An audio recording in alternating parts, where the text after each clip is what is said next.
오늘 우리 스가랴 후반부 말씀을 이 시간 함께 상고하도록 하겠습니다.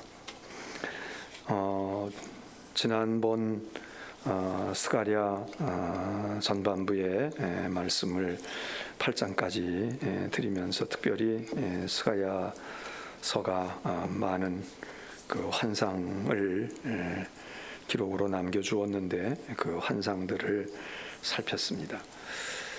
이제 이 스가랴 9장서부터 14장에 있는 말씀은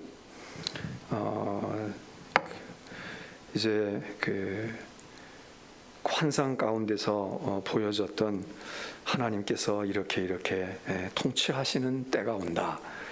그런 때가 올 거야. 그런 그 큰 내용을 담고 환상을 통해서 그것을 이제 계시해 주셨는데 그 부분에 대한 그 시련에 관한 또 그리고 그것은 어떻게 보면 세상의 종말에 대한 이야기일 수도 있는데 그런 말씀이 이 후반부에 기록이 되어 있다, 그렇게 볼 수가 있습니다. 그래서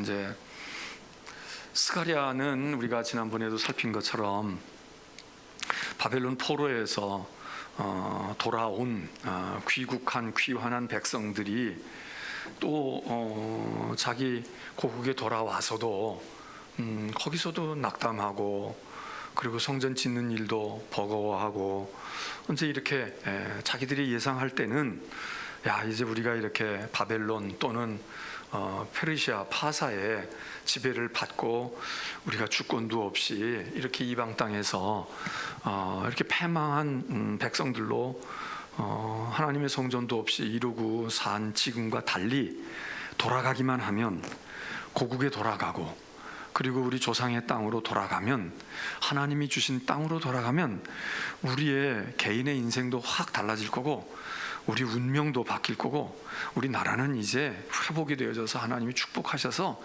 막 이런 아주 꿈에 부풀었고 그리고 소망에 가득한 그런 기대를 가지고 돌아왔단 말이죠.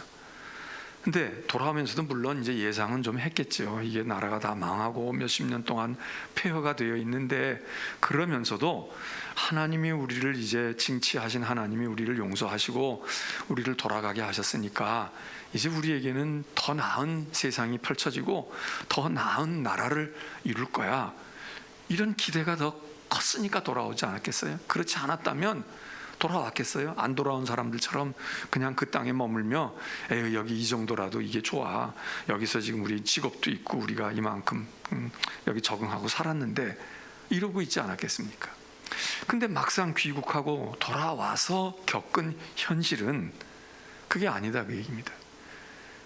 그러니까 그냥 생각했던 것처럼 모든 게 술술 풀려나가고 또 하나님이 그냥 막 물붓듯이 축복해 주셔가지고 막 평탄대로만 걷는 게 아니라 현실에서 겪는 많은 어려움이 바벨론 땅 못지않게 거기 와서도 막 이런저런 갈등도 생기고 지난번에 얘기한 것처럼 성전 짓는 자체도 어렵지만 또 그 땅에 있었던 내 동족, 우리 그 바벨론에 끌려가지 않았던 우리 친척들, 일가들, 우리 동족들을 만났을 때 좋기만 한 게 아니라 거기 갈등이 생기잖아요.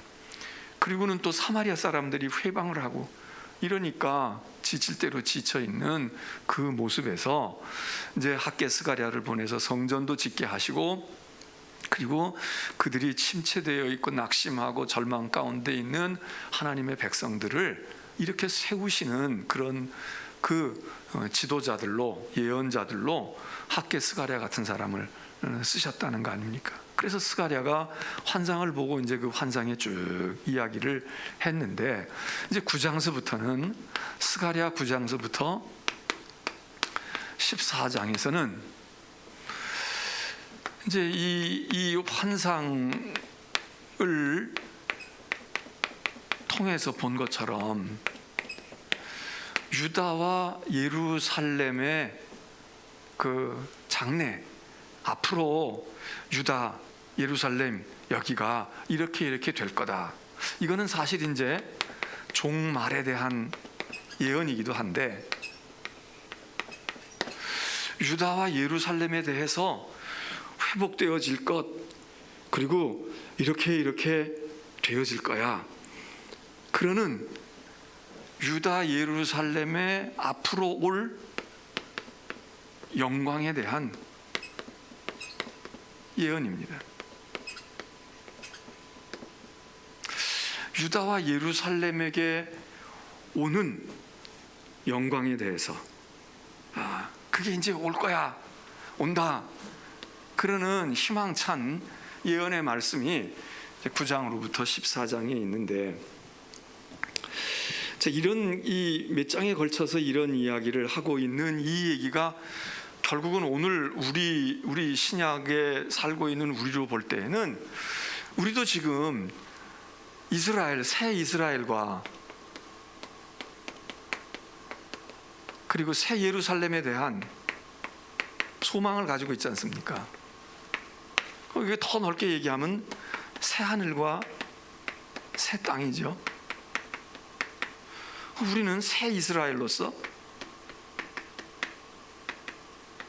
이런 것들의 주인공이 되어지는 것으로, 우리가 지금 가지고 있는 종말에 대한 신앙과 지금 이 스가랴가 포로에서 돌아와서 아주 고달픈 지금 나날을 보내고 있는 백성들에게 주고 있는 희망과 믿음의 예언이 맥락이 사실 같은 거 아닙니까? 자, 이런 전체적인 그 내용에서 이제 우리 9장에서부터 하나하나 살펴보게 되면, 제일 먼저 이런 일을 위해서, 이런 영광을 위해서 어떻게 그럼 이게 이루어지는데, 이거 어떻게 되는 거야? 그럴 때 스가랴가 이야기하는 것은 메시아가 오신다는 거예요. 메시아의 도래, 메시아가 올 거다. 9장 1절로부터 8절에 있는 말씀을 얘기하는데, 근데 메시아가 오는데, 메시아가 오기 전에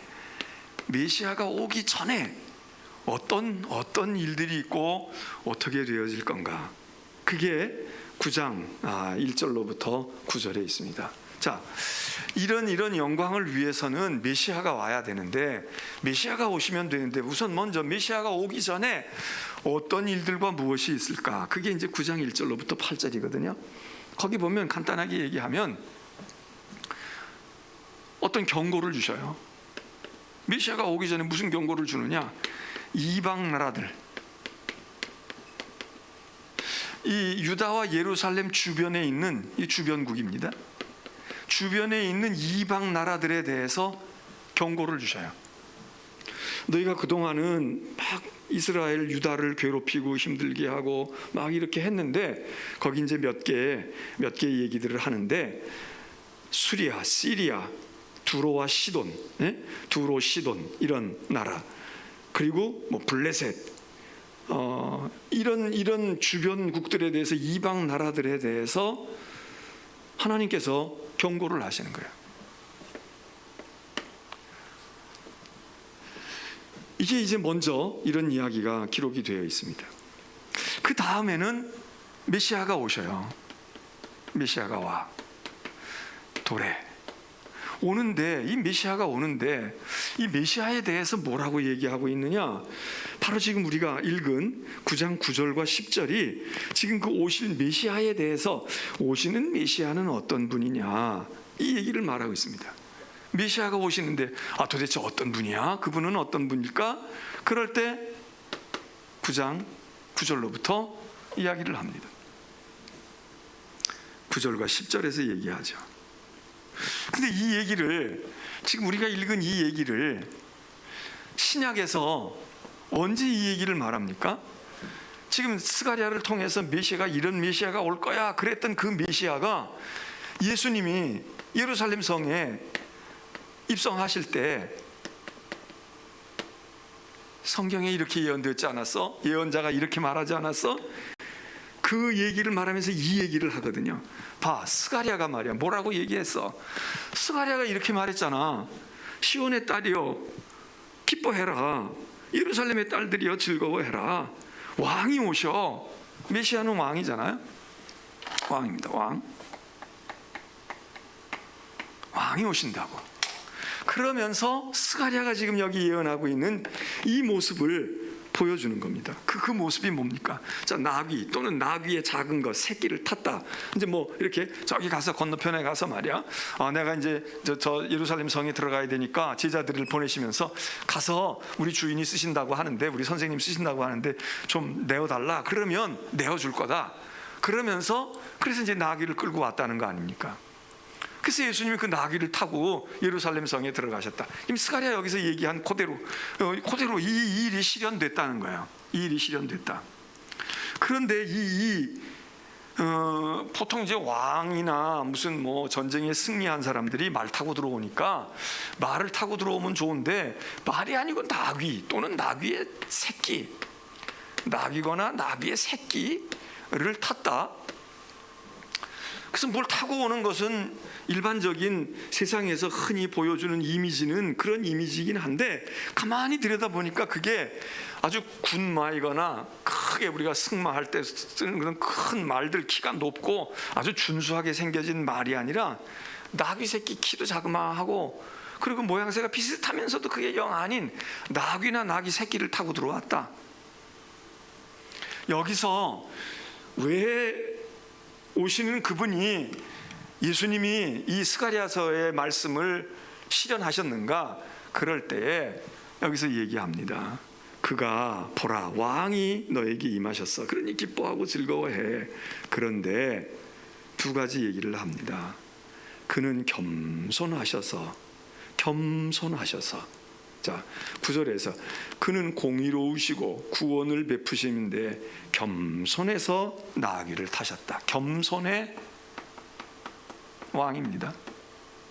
또 하나는 이 왕은 말이죠, 막 뭐를 이렇게 군림하고 뭘 압도하고 이렇게 되어져서 막 권한을 가지고 이러는 것보다 화평을 전할 것이다.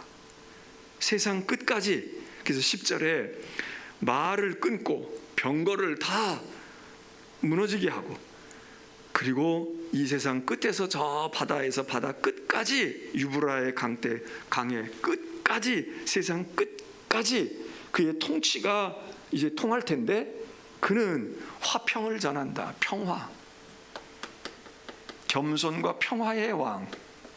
이게 메시아의 이미지라는 거야. 스가랴가 전해주고 있는 이스라엘 된, 또는 오늘 우리 새 이스라엘 된 우리 유다와 예루살렘에 그동안에 많은 민족들과 많은 나라들로부터 압박을 받고 멸시를 당하고 천대받고 고통을 받았던 그들이 영광을 얻게 되는데, 이 영광을 가져다 줄 분은 메시아다. 메시아가 오기 전에는 이런 유다와 예루살렘을 괴롭히고 힘들게 했던 이방 나라들에 대해서 경고를 주신다.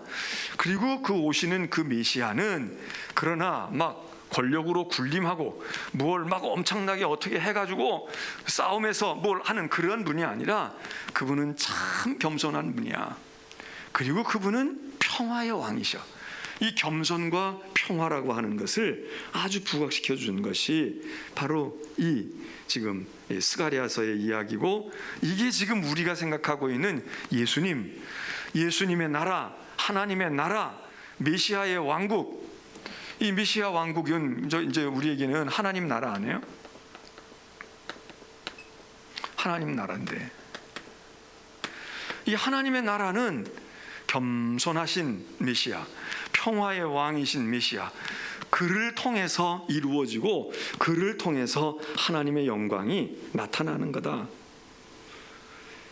그래서 이 겸손과 평화라고 하는 모습을 이 스가랴를 통해서 우리가 메시아 되신 예수님에 대한 것을 이런 분이로구나, 그렇게 이제 우리가 받게 되고 깨닫게 되죠.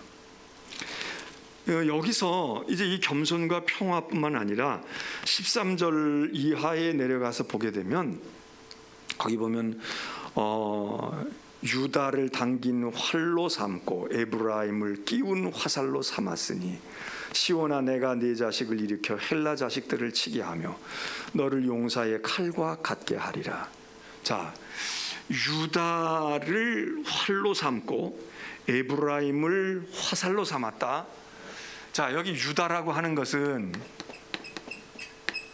이게 남왕국을 얘기하는, 남쪽 유다 왕국을 얘기하고, 에브라임이라고 하는 것은 북쪽 이스라엘을 얘기하는 대표적인 지파, 유다 지파를 중심으로, 또 남쪽은, 북쪽은 에브라임을 중심으로 되어 있는데, 유다와 에브라임이 남과 북으로 나뉘어져 있으면서 우리 남북 대치하고 있는 것처럼 그게 분열돼 가지고 싸우고 적대 관계를 가지고 200~300년 이상을 그렇게 지속을 하잖아요.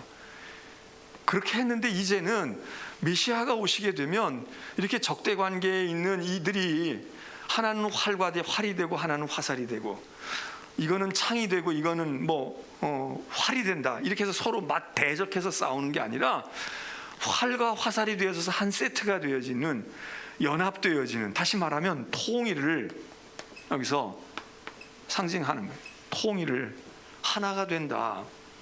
하나님 안에서 하나가 되어지는 것.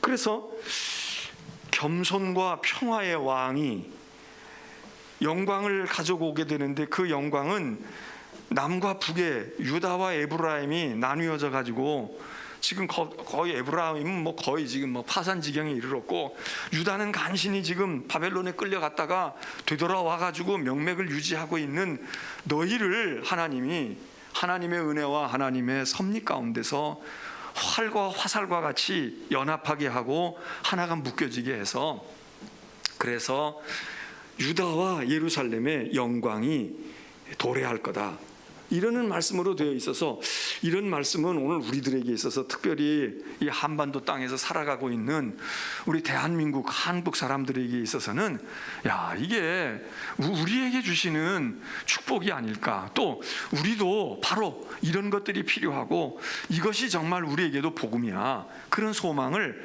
우리가 가지는 거죠.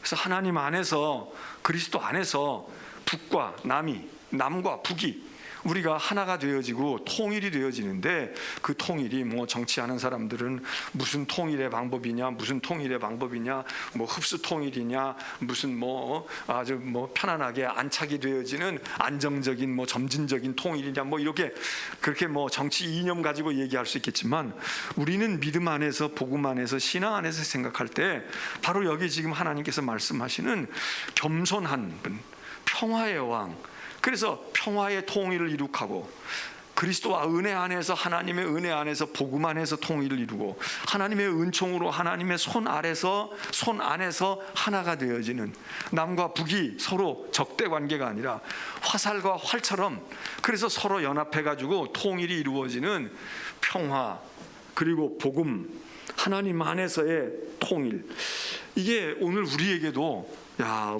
주시는 말씀이고, 우리에게도 이게 희망이다, 그런 생각을 우리가 가져야 하리라고 봅니다. 그래서 이제 하나님께서 여기 평화의 왕이 오심으로, 메시아가 오므로 너희가 이런 일들이 이루어질 거다, 이렇게 그 유다와 예루살렘의 그 영광이 이렇게 실현될 것을 그렇게 말하고 있죠. 그러면서 하나님께서 9장 1절로부터 이제 17절까지 있는 말씀에서는 하나님이 이스라엘을 보호하신다, 저렇게 이제 통일하고 해방하고, 그럴 뿐만 아니라 보호하셔서, 그래서 이민족이나 또는 다른 타국에 의해서 침략되어지고, 그리고 고달파지고 힘들어지는 모든 것들을 하나님이 보호하시는데, 오히려 이들을 이기게 하신다, 승리케 하신다, 이기게 하실 거야. 너희가 전에는 그들에게 억눌림을 당했지만 하나님이 너희를 해방시키시고 그 원수들을 다 이길 수 있게 하실 거야. 그런데 이제 이게 역사적으로는 이루어졌느냐? 그러면 이 말씀하신 것이 역사적으로 이루어졌느냐?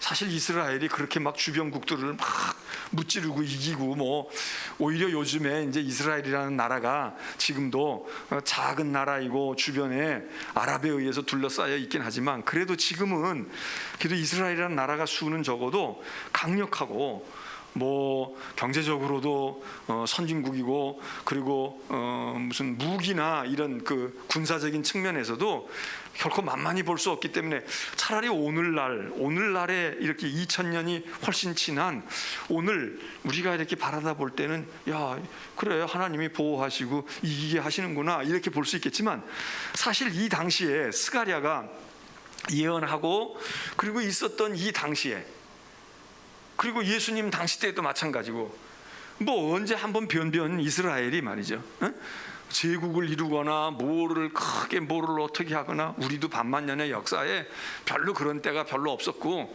뭐 이스라엘 역사에서도 뭐 다윗 왕국 시절이나 솔로몬이나 다윗 때 조금 좀 그랬던 것이 이제 그거고 우리도 그저 뭐 누구 때를 우리가 얘기할 수 있을까 고구려 시대를 말할 수 있는 건지 뭐 통일 신라 시대 때를 우리가 말할 수 있는지 모르지만 사실 우리도 그렇게 대놓고 뭘 다른 민족을 이기고 뭐를 우리가 막 힘을 떨치고 그래 본 일이 별로 없는 우리도 지금 오늘 오히려 아직도 통일은 이루지 못했지만 이 남쪽만 가지고도 우리의 위상이 세계에서 그래도 이만큼 올라선 때도 우리 역사에 사실 없잖아요. 어떻게 보면 지금 전성기라고 우리가 볼 수도 있는데 여태까지 역사를 보게 되면 근데 이스라엘도 그랬다 이거예요.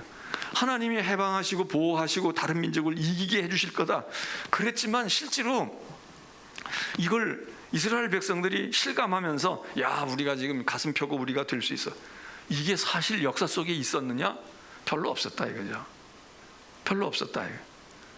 그래서 왜냐하면 그 후에도 지금 이 예언서가 이루어지고 제2성전을 짓고 난 다음에도 이스라엘이 뭐 편변히 그 나라의 형체를 갖추거나 뭐가 어떻게 돼가지고 된 적이 없이 계속 큰 대륙의 세력이나 또는 아프리카의 세력들에 의해서 계속 지배받고 계속 어려움을 당하고 그렇게 오기를 예수님 당시 때까지도 그러고 온 거 아니에요.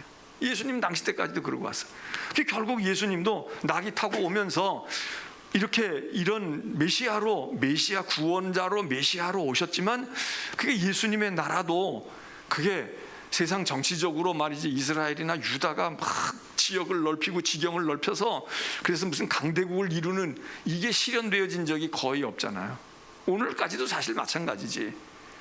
그런데 이게 실현된 것은 메시아이신 예수 그리스도를 통해서 우리는 이걸 이제 신앙적으로 영적으로 이해를 하고 이게 영적인 하나님의 나라 이렇게 이해하고 있는 것이고 유대인들 자신들은 이런 일들이 아직도 이루어지지 않았지만 이루어질 거야 그리고 보다 정치적이고 현실적인 것으로 생각을 하면서 지금 그들은 지금도 메시아를 기다리고 있고 우리는 메시아가 이미 오셔서 하나님의 나라가 이루어졌어 또는 이루어져 가고 있어 그러면서 우리는 이걸 영적인 것으로 복음적인 것으로 그렇게 이해하고 있는 차이가 있다 하는 것을 우리가 알게 됩니다. 자, 하나님께서 어쨌든 여기 보호하신다. 너희를 보호할 거야. 그리고 너희를 이제 찝쩍거리는 것 너희들 그것들 이기게 해줄 거야. 그런 얘기가 기록이 돼 있고 그 다음에 이제 10장에 가서는 하나님께서 이런 메시아 왕국이 되어지면 다 뿔뿔이 흩어진 하나님의 백성들을 모으시겠다는 거예요. 모으신다. 다 돌아오게 할 거야. 그래서 이제 이스라엘이 1948년도에 우리는 뭐 일본 사람이 와서 뭘 했다 어쨌다 그래도 사실 일본으로 우리를 뭐 많이 다 민족의 무슨 3분의 1을 붙들어 갔거나 무슨 뭐 왕족을 다 뭐 데려갔거나 뭐 중국이 우리를 말이죠 뭐 볼모로 해가지고 왕도 다 잡아가고 그런 일이 별로 없잖아요. 세자들을 잡아가거나 뭐 이렇게 해서 조금 뭐 대표적인 한두 사람을 어떻게 한다든지 이런 건 있지만 이스라엘처럼 완전히 쑥대밭을 만들고 완전히 뿌리를 뽑아버리고, 그리고 그것도 우리는 그냥 해가지고 35년 뭐 일제 어쩌고 얘기해도 사실 우리가 36년 그러긴 하지만 그냥 만 35년 정도, 한 세대 조금 더 우리가 이 땅을 그 사람들이 와서 지배한 그런 역사에 비하면 이스라엘은, 하나님의 백성인 이스라엘은 2000년을 떠돈단 말이에요. 2000년 동안 나라가 없어. 예를 들어서 나라가 망하고, 로마에 의해서 나라가 망하고 난 다음에 그 다음에 뭐 잠깐 그냥 임시인 것처럼 해서 뭐 마카비 왕조니 뭐 이런 왕조가 잠깐 뭐를 주권을 찾는 듯 했지만 그것도 잠깐이고, 그리고 계속 지배를 당하고, 그리고 정말 다 뿔뿔이 흩어져 있다가 지금 이스라엘이라고 하는 나라가 세워진 것이 1948년, 우리하고 똑같잖아요. 정부 수립이 우리하고 똑같아. 우리나라도 48년도에 정부가 수립이 되고 나라가 세워지는 것처럼 해방은 48년도에 되지만 3년 동안 다 미국과 소련에 의해서 우리가 지배를 받고, 그리고서는 48년도에 우리가 정부 수립하고, 북한은 북한대로, 우리는 우리대로. 근데 똑같은 해 48년도 1948년도에 이스라엘도 독립을 해요. 그리고 이때서 2000년 동안 흩어져 있던 사람들이 구라파에도 있고 아시아에도 있고 아프리카에도 있고 뭐 북미에도 있고 이랬던 많은 사람들이 돌아와서 그 사람들이 거기 살지도 않았던 팔레스틴 땅에서 그래서 나라를 수립해가지고 오늘에까지 이르는 그런 역사의 모습을 본다면, 여기 하나님이 흩어진 백성을 돌아오게 하신다, 모으신다. 너희들이 다 뿔뿔이 흩어져, 세상에 흩어져 어디가 있는지도 모르는 거 내가 모을 거야. 이 말씀이 이때 이루어졌다라고도 볼 수 있는데, 사실 오늘도 우리가 곳곳에서 이야기하고 예언서에 된 것은 하나님 나라 종말의 때가 올 때에 그 회복되어지는 하나님의 회복 중에 하나가 뭐냐, 마치 바벨론에서 돌아오고 애굽에서 돌아오는 것처럼 흩어진 백성들, 고난당하고 어려움을 당했던 많은 백성들을 돌아오게 한다. 어디로 돌아오게 해? 물론 유다, 예루살렘으로 돌아오게 해서 거기서 내가 영광을 받을 것이고, 거기서 하나님을 섬기게 될 것이고, 그래서 흩어졌던 사람들이 다 돌아온다. 여러분, 우리도 사실 돌아와야 하고 돌아가야 되잖아요. 지금 남과 북이 이렇게 돼가지고 이제 우리의 부모님, 나이 드신 세대들이 다 이제 떠나가셔서 이제 정말 몇 분 안 남았는데, 고향을 잃어버리고 강제로 여기 이남에 와 있거나, 또는 거기 형제가 있는데 가서 돌아가서 만나야 되는데 만나지 못하고 다 뿔뿔이 흩어져 있는 이산 가족이 되어 있는 우리들도 흩어진 백성이 돌아가는 것, 모아지는 것, 서울로 모이든 평양으로 모이든 모여져야 되는 것처럼 하나님께서 회복시키신다, 돌아오게 한다.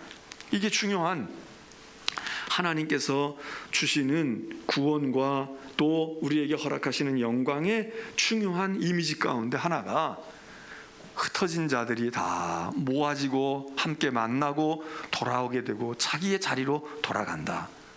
이게 이제 회귀, 회복, 이게 나라로 돌아오는 게 귀국이기도 하지만, 그래서 영적으로도 우리가 종말의 때에는 고난받고 흩어졌던 핍박당했던 많은 하나님의 백성들이 영광스럽게 하나님의 전에 모이고, 예루살렘 성도 무너졌던 성전도 무너졌던 성전에 이제 그들이 모여서 거기서 하나님의 은혜를 받고 하나님을 마음껏 예배하고 하나님께 영광을 돌리게 될 거야. 이게 이 유다와 예루살렘이 영광의 모습으로 회복되어지는 하나의 사인 중에 아주 중요한 거다. 흩어진 자들이 돌아온다, 함께 모인다. 그게 이제 10절 10장까지가 그런 얘기가 있어요. 그래서 10장에 보게 되면, 자 10장으로 가서 봅니다. 여기 보면 6절에 내가 유다 족속을 견고하게 하며 요셉 족속을 구원한다. 구원. 그리고 그들을 긍휼히 여김으로 그들이 돌아오게 하리니. 돌아오게 하리니. 이 돌아오는 게 하나님의 은혜입니다. 돌아오게 한다. 그리고 9절에도 가서 보면 내가 그들을 여러 백성들 가운데 흩으려니와 그들이 먼 곳에서 나를 기억하고 그들이 살아서 그들이 거기서 자녀들을 낳고 자녀손들을 낳았는데 그들의 자녀들과 함께 돌아올지라. 10절 내가 그들을 애굽 땅에서 돌아오게 하며 그들을 아수르에서부터 모으며 길르앗 땅과 레바논으로부터 그들을 이끌어 인도하여 가리니 그들이 거할 것이 부족하리라. 다 돌아오는 얘기. 이끌고 오신다. 그것도 데려오신다 그거지. 그리고 흩어졌던 사람들이 그들의 후손들과 함께 돌아온다. 여기저기 온 세계에 흩어져 있고 나라가 망해서 도망가고 피하고 숨고 이렇게 했던 이들이 이제 당당하게 돌아온다. 돌아올 거다. 돌아오게 한다.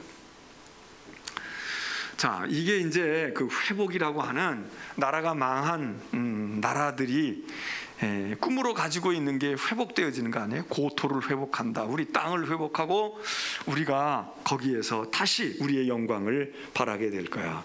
이게 이제 이 스가랴서에서도 그런 얘기를 합니다. 근데 이제 11장에 가면은 이럴 때에 하나님께서 이러는 와중에 이렇게 모든 걸 영광스럽게 회복하시고 돌아오게 하시는 중에 하나님이 손보시는 게 있는데 그게 뭐냐? 11장에 가서 보면 이게 거짓된 목자들, 잘못된 그릇된 백성들을 잘 이끌어야 되고 제대로 했어야 되는데 그렇지 않은 이 거짓된 목자들을 하나님께서 심판하시는 이야기가 나옵니다. 거짓된 목자, 참 목자가 아닌 거짓 목자들.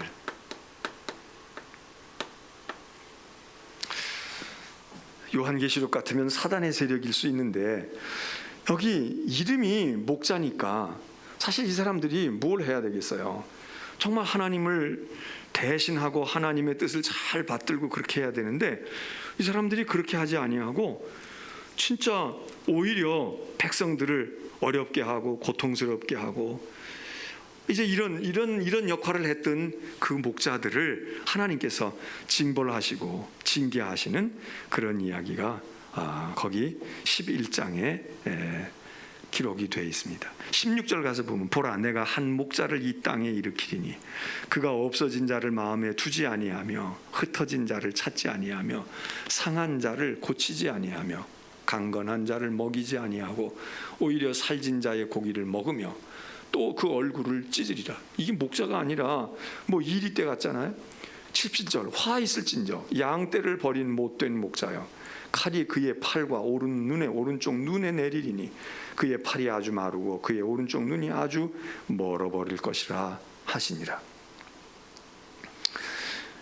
그러니까 오히려 메시아에 반하는 목자들, 이 목자들은 양들을 사랑하지 아니하고 상한 자를 쓰다듬어 주거나 품어 주거나 하는 그러지 않는 그 목자들을 하나님께서 화 있게 하시고 그들을 처벌하시는 그런 일이 이제 이 메시아의 왕국이 이루어질 때에 하나님께서 그와 같은 일을 행하신다. 그리고는 이제 12장으로부터 14장에 이르는 말씀이 이제 하나님께서 어떻게 예루살렘을 새롭게 하시고 영광스럽게 하시는지 이제 그런 말씀이 거기 기록되어 있는데 이 때를 가리켜서 뭐라고 말하느냐? 12장 13절에서 이 때를 그날이라는 말을 씁니다. 거기 3절에 가서 보면 그날에는, 또 8절에 가서 보면 6절에 가서 보면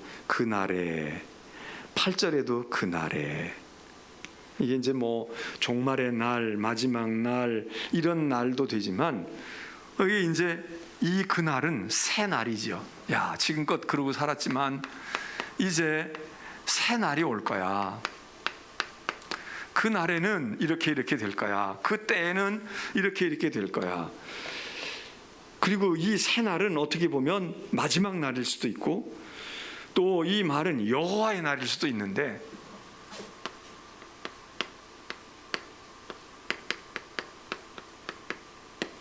또는 마지막 날, 이런 얘기를, 이런 단어를 자꾸 써요. 그래서 예루살렘의 새 날이 오는데, 이 새 날은 하나님께서 이제 새롭게 역사를 이루어 가시는 거니까, 오히려 이 때가 되면 하나님의 백성과 예루살렘을 공격하는 원수들이 설사 침략을 한다고 해도, 침략해 와도 전 같으면 이들에게 짓밟히고 이들에게 모든 것들이 다 무너지고 빼앗기고 죽임을 당하고 이렇게 하는데, 이제는 오히려 이 원수들이 침략해 오면 이게 원수들이 망하는 계기가 되도록 원수를 치게 하실 거다, 이기게 하실 거다, 이런 말씀을 많이 해요. 그러니까 상황이 비슷한 것 같지만 공격을 받고 또 이거 전쟁을 치르고 뭐가 어떻게, 그렇지 않다 이게. 오히려 그들이 그렇게 오게 되면 치러왔던 사람들이 망하게 되는 계기가 되고 하나님께서 승리하게 하신다. 그래서 승리하도록 이기게 하시고 승리하게 하시는 것. 요한계시록도 마찬가지잖아요. 마지막 날에 적그리스도의 세력이 강성하고 막 온 세상을 지배하고 다스릴 것 같지만은 하나님께서 철장의 권세를 가지시고 재림의 주님께서 모든 사단과 악을 그 발 아래 꿇어엎드게 하시고, 그리고 그 모든 악과 그런 불의의 세력 가운데 가장 최고봉이 뭐냐? 그게 죽음이 아닙니까? 죽음? 사망이죠. 사망. 이 사망의 권세가 이게 모든 사람에게 예외일 수 없는 이런 엄청난 이게 불의의 세력이고 악의 그런 총화 같은 것인데, 그런데 재림주 메시아께서 죽음을 이기셨다. 이게 뭐예요? 죽음을 이기셨다는 게 부활 아니에요? 죽음을 이기셨다. 죽음의 권세를 이기셨다. 사망 권세를 이기셨다. 그러니까 다른 거는 말할 것도 없지. 그래서 부활의 주님, 재림의 주님은 부활의 주님이고 심판의 주님이고 철장의 권세를 가지고 질그릇같이, 이게 이 권세가 아무리 큰 것 같아도 질그릇 같은 권세에 불과하고, 주님이 가신 메시아가 가지신 권세는 철장, 쇠몽둥이 같은, 철퇴 같은, 그게 이게 비교가 안 되잖아. 질그릇은 그냥 툭 던져도 깨지는 건데, 그 비교가 안 될 정도의 강력한 하나님의 능력과 하나님의 힘으로 원수를 이기게 하신다 하는 것이 이 스가랴서도 그렇게 이야기를 하고 있어요. 그래서 하나님께서 세상을 이기신다. 세상을 물리치시고, 그리고 악한 것을 물리치시고 이기신다. 그 다음에 또 하나, 이긴다고 하는 것과 더불어 또 하나 여기서 이야기하고 있는 것이 14장, 스가랴서 14장에 가서 보기, 13장에서도 나오고 있는데 13장 1절도 가서 보세요. 그날의 죄와 더러움을 씻는 셈이 다윗의 족속과 예루살렘 주민을 위하여 열리리라. 셈이 열린다는 거예요. 그날에 더러움과 죄를 씻는 셈이 있어서, 그래서 모든 것을 깨끗하게 하고 정결하게 하고 그렇게 할 것이다. 그리고 또 14장 6절에 가서 보게 되면 거기 그 날에는 빛이 없겠고 광명한 것들이 떠날 것인데, 8절에 그 날에 생수가 예루살렘에서부터 솟아나서 절반은 동으로 절반은 서로 흐를 것인데, 여름에도 겨울에도 사시사철 그러할 것이다. 그래서 이게 조금 더 확대가 되면 요한계시록에 나타나는 20장, 21장 마지막에 이제 보여지는 바로 생수의 강이 흐르고 거기 생명의 열매들이 사시계절 구분 없이 언제나 있게 되어지는 그 모습이 지금 우리가 연상이 되어지는데, 여기 생수가 예루살렘에서부터 솟아나온다. 생명의 물이 흘러 넘치게 되어져서, 그래서 이 세상에 생명이 넘쳐나고, 그리고 요한계시록 같은 데 보게 되면 그 강물 속에는 많은 물고기 떼들이 생명체들이 돌아다니게 되어지는 그런 모습을 얘기하고 있는데, 여기도 지금 그런 모습을 우리에게 얘기해 줍니다. 그래서 11절에 가서 보면 사람이 그 가운데 살며 다시는 저주가 있지 아니하리니 고통도 없고 눈물도 없고 저주도 없고, 요한계시록이 말해주고 있는 새하늘과 새 땅과 같은 새 예루살렘과 같은 그 모습을 여기 스가랴도 이야기를 해요. 그리고는 이제 마지막에 메시아의 나라, 하나님의 나라가 회복되어지는 마지막의 이미지를 어떻게 보여주느냐. 승리한다, 그리고 생수가 흘러넘친다, 이것과 더불어 맨 마지막의 모습은 16절 이하에 나타나게 되는데, 예루살렘을 치러 왔던 이방 나라들 중에 남은 자가 해마다 올라와서 그 왕 만군의 여호와께 경배하며 초막절을 지킬 것이다. 그리고 20절에 보면 그 날에는 말방울에까지 여호와께 성결이라 기록될 것이다. 그리고 21절 끝에 가서 보면 그 날에는 만군의 여호와의 전에 가나안 사람이 다시 있지 아니하리라.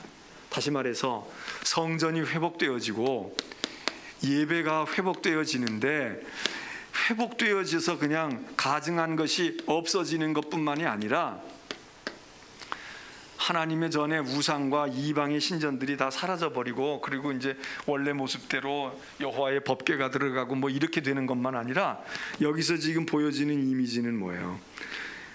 예루살렘을 치러 왔고 이스라엘 하나님의 백성을 치러 왔던 이방의 백성들 가운데도 살아남아 있는 사람들이 하나님께 예배한다는 게, 이스라엘이 하나님을 예배하는 건 말할 것도 없고, 이스라엘 하나님의 백성들이 예배하는 거, 이거 뭐 흩어졌던 사람들이 다 모여서 예배하는 하나님의 백성의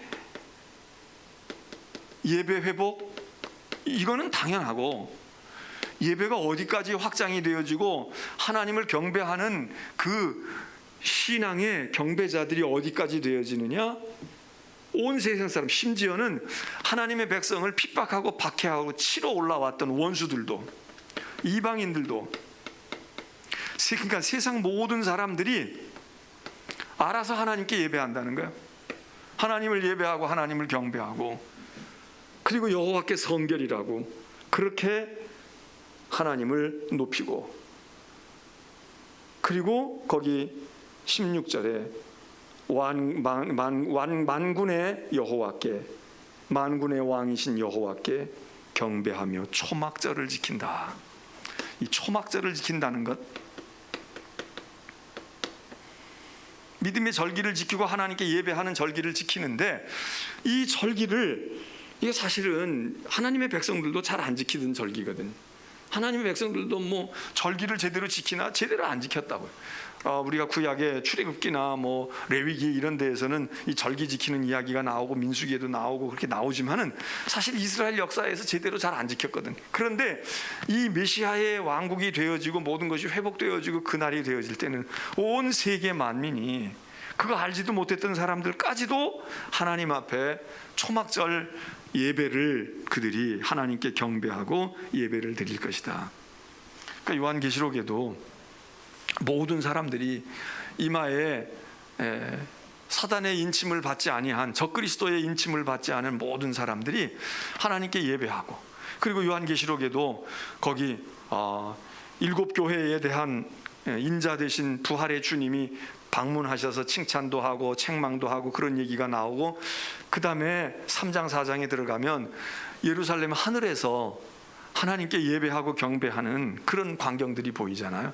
가서 모든 것들이 예배하고 그러는데, 여기서도 지금 에스겔에서도 메시아 왕국의 아주 핵심과 메시아 왕국의 회복의 완성이 어디에 있느냐, 바로 하나님의 백성은 말할 것도 없지만 세계 온 나라 온 백성들이 하나님께 예배드리고 하나님을 유일한 왕으로 섬기고, 그리고 하나님께 거룩하다, 성결하다, 그러면서 자기들이 하나님을 섬기는 사람들로 변해지는 것, 그게 이제 이 메시아 왕국의 아주 가장 전형의 모습으로 여기 스가랴서가 이야기를 합니다.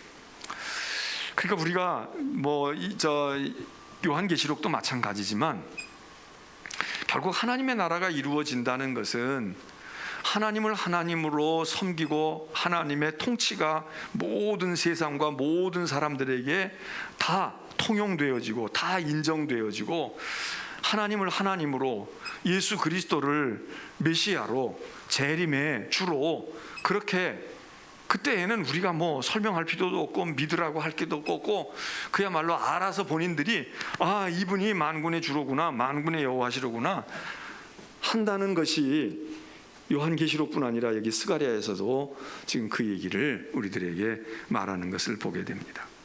자, 그래서 이제 스가랴는 성전을 지어서 회복하는 것, 성전을 짓는데 성전 짓기가 어렵고 성전이 안 되고 자꾸 이래서 학개 스가랴를 통해서 이제 성전을 짓는데, 그 성전이 예루살렘 제2의 성전, 건물 성전을 회복하는 것도 회복하는 거지만, 바로 이런 메시아의 왕국, 하나님의 나라, 하나님께서 통치하시는 나라의 회복을 그리면서 바로 이런 이제 꿈과 계시와 그 믿음을 이제 백성들에게 주고, 결국 궁극의 목적은 어디 있느냐?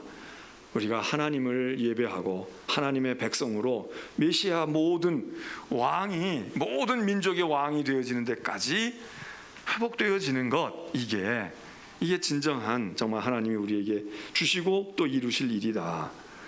그렇게 이제 말씀을 마치고 있습니다.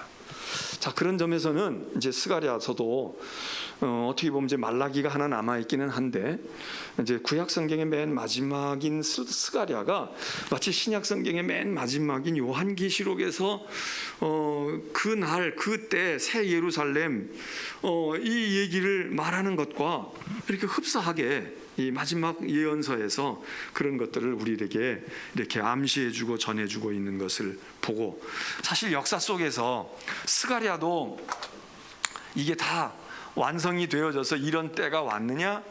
스가랴도 이런 예언이 어떻게 보면 아직도 안 이루어졌다, 완전히 이루어진 것이 아니죠. 자, 우리는 요한계시록을 믿고 있어요. 계시록에서 지금 말하고 있는 마지막 때의 새 예루살렘과 새 하늘과 새 땅에 대한 것이 지금 다 이루어졌느냐? 아직도 우리도 마찬가지. 그러니까 여기 있던 사람들도 마찬가지, 오늘 우리도 마찬가지. 그리고 이것은 다 우리에게도, 우리도 기다리는 메시아의 왕국, 나라, 그래. 이게 이제 우리의 마지막 역사의 오메가가 되는 거죠. 여기서 모든 것이 완성이 되어지고, 그리고 새 하늘과 새 땅이 이루어지는 것인데, 스가랴와 마찬가지로 오늘 우리도 이 말씀이 여전히 그래, 맞아, 이것은 누구를 통해서만 되느냐? 메시아를 통해서 되는 거야. 그리스도를 통해서 되는 거야. 겸손과 평화의 왕이 오셔서, 그래서 영광의 하나님의 나라를 이루실 거야. 이제 이런 믿음을 가지고, 우리 또 한국 사람들은 바로 아까도 이야기한 것처럼 우리의 현실의 역사에서 에브라임과 유다가 서로 싸웠던, 서로 해하고 서로 갈등하고 반목했던 그들이 이 메시아를 통해서, 겸손한 평화의 왕을 통해서 화살과 활처럼 하나로 연합되어지고 통일의 그런 모습이 이루어지는 것처럼, 우리가 이 영원한 하나님의 나라 메시아에서 그것이 이루어지는 것도 봐야 되겠지만, 우리 현실의 역사 속에서 에브라임과 유다가 하나가 되어지는, 연합되어지고 활과 화살처럼 되어지는 그 현실을 우리도 이 땅에서, 그게 완전한 하나님의 나라는 아니지만 그런 일을 하나님의 은혜 가운데서 볼 수 있으면 얼마나 좋지 않을까. 그러니까 우리는 두 가지 하나님의 나라를 마음속에 품어야 되는데, 하나는 에브라임과 유다가 하나가 되어지는, 세상에 이렇게 지금 한민족이 나누어진 나라가 아무도 없다는 거 아니에요. 독일이 있다가 독일은 이미 이제 통일이 됐고, 지금 유일하게 베트남도 그러고 있다가 그렇게 됐고, 지금 오로지 하나가 남아 있다는데, 아마 정말 영원한 종말이, 마지막 종말이 오기 전에 하나님께서 이 인류를 위해서라도, 우리 한국 사람은 말할 것도 없지만 바로 이게 하나가 되어지는 그걸 통하고 그 다음 단계에 메시아의 온전한 왕국이 오는 건 아닐까. 우리가 한번 그런 기대를 가지고, 그리고 이게 현실로, 그래서 에브라임과 유다, 그리고 그 다음에 메시아의 나라, 메시아의 왕국, 이런 뜻에서 우리 스가랴서가 좀 더 우리에게는 더 우리에게 주신 말씀이었으면 좋겠다, 우리의 것이 아닐까, 그런 생각을 가져야 되고 그런 믿음을 가져야 되리라고 봅니다. 자, 요 다음 시간에는 이제 구약 성경의 맨 마지막 예언서가 되는 말라기서를 우리가 이제 다루면, 이야기하면, 이제 구약 성경은 66권을 이제 개략적이지만 이렇게 훑어봤습니다.